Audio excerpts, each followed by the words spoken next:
Au temple à tous bien-aimés, frères et sœurs. Ce que Donald Trump a fait là, il n'a fait que jeter l'huile sur le feu. Il n'a pas réglé le problème d'Israël. Il n'a pas sauvé Netanyahou. Les amis, Netanyahou est maintenant carrément à court de missiles, d'intercepteurs et autres.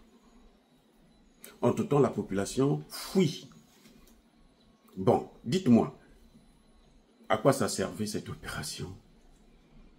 Ça a juste montré que bon, Donald Trump, c'est un bandit qui veut pas, qui ne négocie pas, qui ne sait pas parler, qui ne sait pas gérer. En fait, ce n'est pas un chef de famille. Voilà.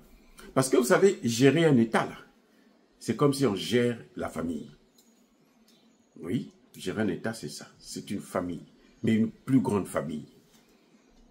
Dans la famille, il y a des divergences. Même les enfants, même père, même mère, parfois, ils ne s'entendent pas et tout. Le papa est là en train de manager pour faire en sorte que vous puissiez vivre ensemble, malgré tout, ainsi de suite. Donald Trump a montré ses limites. Et, vous savez, aujourd'hui, les Israéliens fuient Israël. Ça, c'est des images qu'on ne vous montre pas. Donc, les territoires qu'ils ont occupés, Gaza et autres là qu'ils voulaient construire, là, ils vont faire quoi de ça? Qui va habiter là-bas? Qui va habiter là-bas?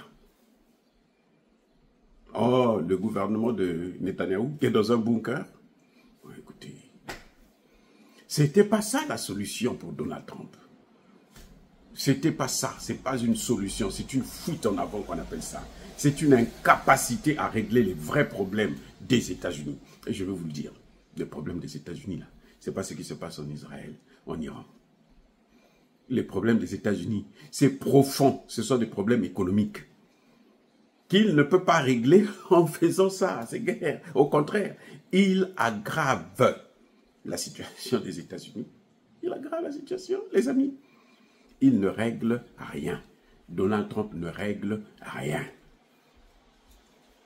C'est juste un banditisme d'État qu'il est en train de prouver. Israël a été encore savamment bombardé. Je dis bien savamment bombardé.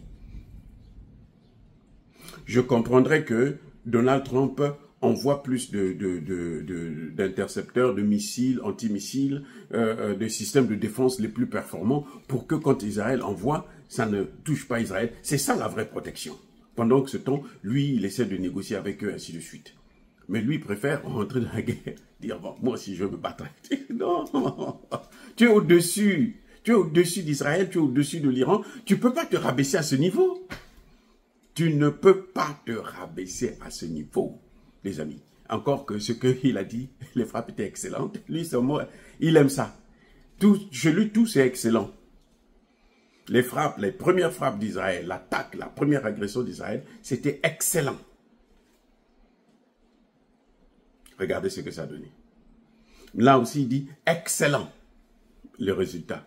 Le lendemain, l'Iran frappe sérieusement. Et les gars n'ont plus de choix. Les amis, ça ne sert à rien. Ce monde-là, il faut vivre avec les autres en paix. Parce que ce monde-là n'a pas été créé par Trump. Il n'a pas été créé par l'Amérique. S'il avait été créé par l'Amérique, les Américains n'allaient pas mourir. Même les Américains vont là-bas. Les Iraniens qui sont tombés là, qui ont été envoyés au repos éternel avec ces frappes-là, ces Iraniens-là, n'ont pas fermé la porte. Vous voyez, la porte là reste toujours grandement ouverte. C'est ça le grand mystère de Dieu.